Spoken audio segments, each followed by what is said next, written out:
Não é bem isso, né? É que no PR, muita gente se inscreveu como candidato a deputado estadual e candidato a deputado federal. E como vocês sabem, o partido tem um número limitado de candidatos. Nem todo mundo que se inscreveu, na hora, realmente vai conseguir ter legenda. Então, o que nós fizemos? Né? O Garotinho fez uma reunião e definiu os coordenadores da campanha dele. Claro que nenhum coordenador trabalha sozinho, mas é só para ter de quem cobrar e de quem puxar a orelha, né? Então, time que não está organizado, não funciona. E aí ele determinou quem vai ser lá o coordenador da campanha dele no interior, na Baixada, enfim, em vários municípios. E aqui no Rio, ele me deu a missão, como filha dele, como vereadora, como militante do partido, de organizar a campanha dele na capital. Então eu chamei todos os pré-candidatos e falei, olha, eu não posso fazer isso sozinha.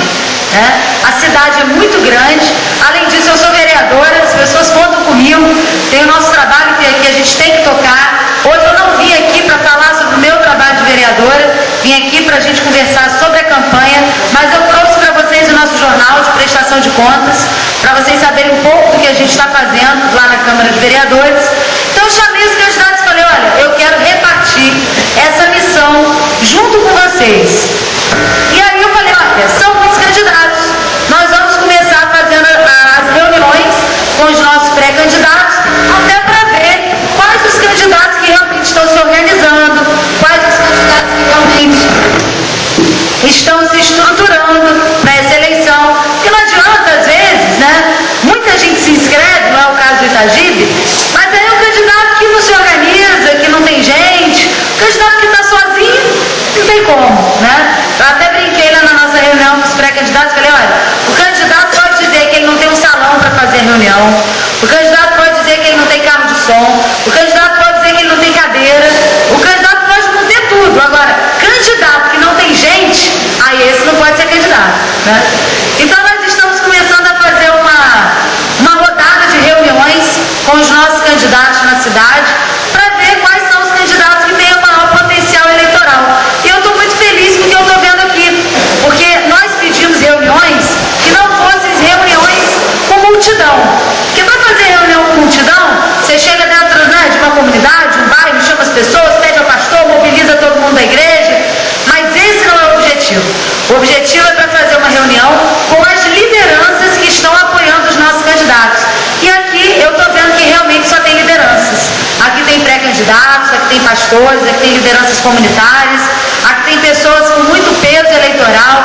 Quando ele falou aqui do Paulinho Social, né? Uma vez eu até disputando a eleição, eu cheguei lá, estava a mulher do Paulinho Social, lá da Vacaria, aí eu entrei e veio todo mundo, Paulinho Social, eu falei, calma, amizade. Mas enfim, o Paulinho é uma pessoa que tem uma liderança muito grande, então eu estou vendo que é uma campanha que está organizada, que está bem estruturada, com um jingle já pronto, né? Um jingle muito bom, né? Musiquinha chata, essa é a música de campanha. Música de campanha tem que ser música chata, tem que ser aquela que a gente ouve e não esquece mais, vai para casa pensando no 2240, deputado federal, né? Não dá mais pra esperar. Quando eu digo chata, eu não estou falando aqui para falar não, é porque a música é chiclete, aquela que cola no ouvido e não sai mais. Né? Então é isso que a gente espera dos nossos candidatos. Né? O candidato que tem organização, o candidato que tem mais vontade, o candidato que tem mais capacidade de mobilizar pessoas, de liderar, de fazer com que as pessoas acreditem nos seus sonhos, nos seus projetos, são os candidatos que mais têm chance de vencer. E o Itagibe Cabral, ele vem há muito tempo nessa luta, está sempre chutando na trave, e agora está na hora da gente fazer o gol. E eu tenho certeza que com o apoio de todos vocês, nós vamos fazer um gol. Porque não adianta, no Rio de Janeiro, uma coisa que o meu pai sempre me ensinou desde pequeno é o seguinte, olha, na vida a gente tem que ter lado, em tudo. E a história do Rio de Janeiro é uma história que sempre foi dividida em dois lados, né? Os herdeiros do lacertismo e os herdeiros do prisionismo. Sempre foi, né, a disputa entre um governo de elite e um governo popular. Sempre foi assim. E César Maia, né, embora tenha começado com Brizola, ele acabou assumindo durante um tempo o discurso e sendo representante dos herdeiros do lacertismo.